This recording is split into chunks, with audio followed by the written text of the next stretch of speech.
থানার মধ্যে বুলি এসে সাক্ষী দিল যে অগ্নি নিরপরাধ। অগ্নি সেই মেয়েটাকে বাঁচাতে চেয়েছিল।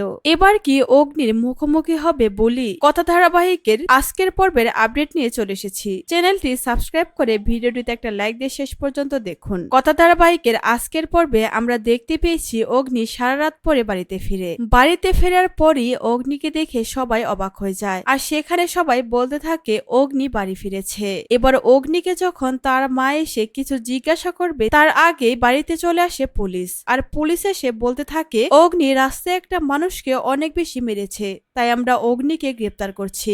এখানে পুলিশ তেমন ভাবে যাচাই বাছাই করে না যে অগ্নি কেন সেই লোকটাকে মেরেছে, আর রাস্তায় যে মেয়েটার জন্য অগ্নি ছেলেটাকে মেরেছিল সেই মেয়েটাও মিথ্যে সাক্ষী দেয়। আর যে জন্য অগ্নিকে থানায় নিয়ে যায়, সেই সময় অগ্নিকে যখন থানায় নিয়ে যায় তখন বাড়ির সবাই অনেক বেশি ভেঙে পড়ে। দাদু তখন বলতে থাকে অগ্নির ভবিষ্যৎ কি তাহলে এটাই?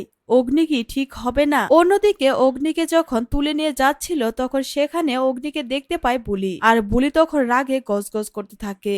বুলি বলতে থাকে এই মানুষটার তো কোনো দোষী নেই, তাহলে এই মানুষটাকে কেন ধরে নিয়ে যাচ্ছে? এরপরে অগ্নিকে পুলিশ স্টেশনে নিয়ে যায়, আর সেখানে অগ্নির বাড়ির লোক অগ্নির সাথে দেখা করতে যায়। অগ্নি সেখানে কথার জন্য অনেক বেশি কষ্ট পাচ্ছিল। অগ্নি সেখানে বলছিল আমার অনেক ঘুম পাচ্ছে, কিন্তু আমি ঘুমাতে পারছি না। আর যেটা বলে কথা বলে ডাক দেয়, কথার কথা মনে হয়। আর তখনই অগ্নি অনেক বেশি কষ্টে থাকে। অগ্নির ভাই তখন অগ্নিকে বলে তুই যা চাইবি আমি তোকে তাই দিব, কিন্তু কথাকে চাস না। কথাকে আমি কোথা থেকে নিয়ে আসবো? কথা তো নেই। এরপরে বলি পুলিশ স্টেশনে চলে আসে, আর সেখানে এসে পুলিশকে বলতে থাকে এবার আমি সাক্ষী দিব। আমি দেখেছি এই ভালো মানুষটা সেই মেয়েটাকে বাঁচিয়েছে, আর সেই ছেলেটা মেয়েটাকে মারছিল, আর যেই জন্য ভালো মানুষটা ছেলেটাকে মেরেছে। এবার বুলির দিকে তাকিয়ে থাকে পুলিশ। পুলিশ এবার অগ্নির কাছ থেকে প্রতিশোধ নিতে চেয়েছিল, কিন্তু বুলি এসে পুলিশের সমস্ত প্লেনে জল ঢেলে দেয়। তো ভিউয়ার্স, এবার কি তাহলে অগ্নির মুখোমুখি হবে বলি? কথা ধারাবাহিকের আজকের পর্বে এরকমটাই দেখতে পাবেন। প্রতিদিনের আপডেটগুলো জানতে আমাদের চ্যানেলটি সাবস্ক্রাইব করে পাশে থাকুন।